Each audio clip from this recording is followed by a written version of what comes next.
What's going on, fellow Illuminators? Welcome back in. I'm Lorcana Thanos, the Mad Titan of the Illuminary, and today we are continuing the trend of our top 10 cards, and today we are talking about the top 10 cards in Amethyst and Ursula's Return. Let's get started. You cannot live with your own failure. Where did that bring you? Back to me. Number 10. So at number 10, we have Magic Broom, Illuminary Keeper. He's an inkable 1-cost Dreamborn Broom that has 1 strength, 2 willpower, and 1 lore pip. His ability is nice and tidy. Whenever you play another character, you may banish this character to draw a card. So naturally in the Broom deck, I think this is good. Obviously what I like to do is I like to quest with him and then play another character and ditch him to draw a card. Number 9. So at number 9, we actually have a location, and that is Ursula's Lair, Eye of the Storm. This location is 3 costs, non-inkable, costs 2 to move characters to this location, and has 6 willpower with 1 lore pip. Has 2 abilities, Slippery Halls. Whenever character is banished here in challenge, while here, you may return them to your hand. So it's a way to recur characters. And Seat of Power. Characters named Ursula get +1 lore while here. So obviously it's a way to get more for questing while you have Ursula's here. Number 8. So at number 8, we are continuing the Ursula theme with Poor Unfortunate Souls. This is a 2-cost inkable song that when played, you return chosen character, item, or location with cost 2 or less to their player's hand. So I really like this card because it's an upgraded Befuddle basically. And I think that early game removal is very important, as you probably found out during the DLC. So number 8 is Poor Unfortunate. Number 7. So number 7, we have Second Star to the Right. This 10-cost non-inkable song utilizes Sing Together, and it is Sing Together 10, and the ability is chosen player draws 5 cards. So while if you pair this with, say, A Whole New World in 1 turn, you are drawing 12 cards and discarding your hand. So yes, drawing 5 is obviously very good. In card economy, this is a +4. However, I don't know if you really want to tap down, exert 3 probably characters in order to be able to sing this song, just to draw 4 cards. And I don't know if that's really what you want to do. Something that I thought would be fun is to do kind of, it's not true mill, it's more of like a rush deck out strategy. But if you go wide and then just spam the board with low cost characters, and then you utilize 4 copies of A Whole New World and 4 copies of this, you basically pseudo mill your opponent, because 4 Whole New Worlds is 28 cards, and then 4 copies of this would be 20, and that's 48. And then your opponent, draws for turn naturally, and they're going to be doing things. So you could theoretically deck your opponent out just doing that, and I thought that was kind of funny. But obviously, you're typically going to want to do this to draw yourself, but I don't know if the juice is worth a squeeze in order to draw 5 cards. Number 6. So continuing our Peter Pan theme, at number 6 we have Peter Pan Shadow Finder. This 3-cost non-inkable Storyborn hero has 2 strength, 3 willpower with a lore pip. He has Rush and Evasive, 2 very good keywords, and his ability is Fly, of course. Your other characters with Evasive gain Rush.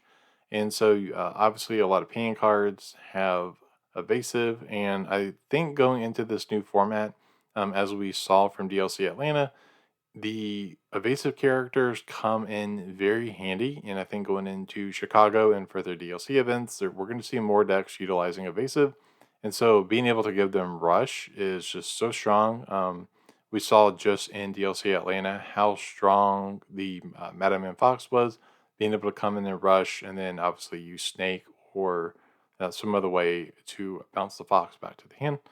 So obviously, with Rush and Evasive, I think going to become more prevalent, that this card will potentially see a good bit of play. Number 5. We've reached the midway point, but that doesn't mean I have to let it go. Elsa Storm Chaser is here. She is a non-inkable 3 cost Storyborn hero, Queen and Sorcerer, with 1 strength, 4 willpower, and a lore pip. And her ability is called Tempest. You exert her. Chosen character gains Challenger +2 and Rush this turn. So, as you see from Peter Pan Shadowfinder and now with Elsa, they are leaning in with the card design for Amethyst for giving keywords to and abilities to your other characters, and I think that's really strong, especially with giving them either evasive and or rush to be able to help pressure that board. Giving Challenger +2 and Rush is really good. Obviously, this won't pop off till turn 4 because Elsa has to dry, then you can exert her. But I think you could sit on this for a while and then maybe go into the shift her into Spirit of Winter, and that could be a very powerful play. Number 4. So, bubbling out of the top 3 in this video is a card that I love so much because I am a broom boy. That's right. Master Yen Sid, Powerful Sorcerer, is here in the number 4 slot. He is a Storyborn hero sorcerer that is inkable, cost 2, has 1 strength, 3 willpower, and a lore pip.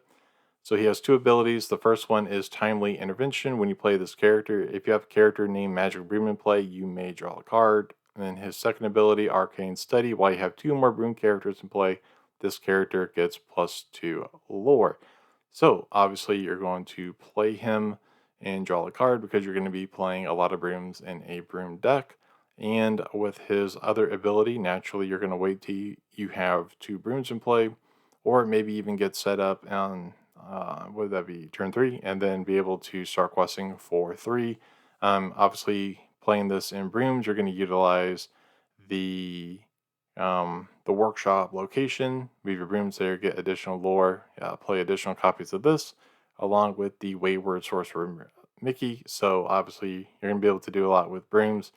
I love the art on this card. I think it's fantastic. I love that he's like playing around with butterflies, which is also from Fantasia as well. As I mentioned in the Amber video about Cinderella, obviously with this guy being a legendary, go ahead and check out my ranking every legendary in Ursula's Return video. You can click the card to do that.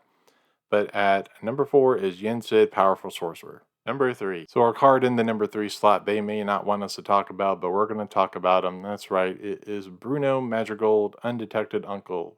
Bruno is a 4-cost inkable Storyborn ally Madrigal. He is 3 strength with 3 willpower, evasive, and a lore pip. And his ability is you just have to see it. You exert Bruno, you name a card, then reveal the top card of your deck. If it's the name card, put that card into your hand and gain 3 lore. Otherwise, put it on the top of your deck. So there are a couple of cards that you can use to be able to utilize his ability and maximize it. So you've got like Ursula's Cauldron, Reflection, the bosses on a roll. If you utilize the bosses on a roll, you'll also gain the lore off that. Exert, use Bruno's ability, gain 3 lore off that.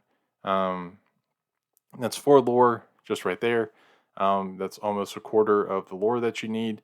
Going off of Brooms, this is a tech that you're going to see in a lot of Broom decks because you'll exert it and you'll name Magic Broom, reveal the top card of your deck. You'll hit the Magic Broom, put it into your hand, gain 3 lore, and then your opponent will probably have at least one, if not multiple copies of Wayward Sorcerer Mickey on board. You'll be able to reduce the cost, play that, move them to the workshop location. If they have Yen Sid out, as we just talked about with Yen Sid will be able to quest with the quests and gain 3 lore. So if you go like Yen Sid, this, and bosses on the roll, that's 7 on top of whatever else your opponent has on board. Even in the magical deck, Bruno's good. I think Bruno is just very good in general. Number 2. So our runner-up in the number 2 slot is Belle, Accomplished Mystic. She's a 5-cost inkable Floodborn hero, princess, and sorcerer who has 4 strength, 4 willpower, and 2 lore pips. She shifts for 3 on top of another character named Belle, or on Morph. And then she has an ability called Enhance Healing. When you play this character, move up to 3 damage counters from a chosen character to chosen opposing character. So it's a heal ability without the draw like Rapunzel. I think that's actually really cool, and the smaller belt in the set does the same thing. So there's kind of like a cool flavor ability there with, she's learning with the smaller form, and then you shift into her. And as the name suggests, she is an accomplished mystic. She knows what to do. The art is really cool on this card as well, and I think she's just really powerful. As the name kind of implies, she's definitely accomplished. This card is just really good. I like heal abilities. That is always going to come in handy. And if it wasn't for what should be the obvious number one, she would be number one. But unfortunately, the card that is number one has to be number one. Number one. And it goes without saying that in number one is Ursula, Sea Witch Queen. She is a inkable 7-cost Floodborn villain queen and sorcerer with 4 strength, 7 willpower, and 3 lore pips. She shifts for 5, and of course, as you guys know, she has 2 abilities. Now, I am the ruler. Whenever this character quests, exert, chosen character. I love being able to tap down my opponent's characters. And then she has another ability, you'll listen to me. Other characters can't exert to sing songs. And then she has another ability, you'll listen to me. Other characters can exert to sing songs. So just Ursula is the only one that's going to be around here singing songs. And that is so powerful. Obviously, as we talked about in the Amber video, which, yeah, by the way, Ursula has topped 2 of our ink videos so far. So that is actually pretty interesting. But yeah, you can obviously combine her with the Vanessa cards and the support in Amber for the set. So, or you could obviously go with what I think most players are going to do, stick with Emerald Amethyst and then use Deceiver and Deceiver of All and then shift into her when you're ready to lock the game down. And this card is number one for a reason. There's not a whole lot I need to say. It's pretty obvious why she's number one. All right, so that's going to do it for our top 10 cards in Amethyst. Be sure to let me know what you thought down below, down there. If you disagree with my list, if you have a card that maybe I missed, feel free to rearrange it. That's what we're here for. Let's have a friendly discussion. As always, be sure to give me one of these. They're super helpful. I'm young, getting back into the YouTube game after a year, and I'm trying to grow the channel. As always, guys, please be sure to smash the subscribe button. Click that bell so you get notified when I upload new videos every Tuesday and Friday. Go into a new upload schedule. Try that out. Let's see how that goes. Can't do this without you, though. It doesn't cost you anything. I'm making content because I love the game and I want to connect with you guys. As always, you can follow me on the artist formerly known as Twitter on X at Lorcana. So as always, I'll see you guys next time. And remember, the hardest choices require the strongest wills.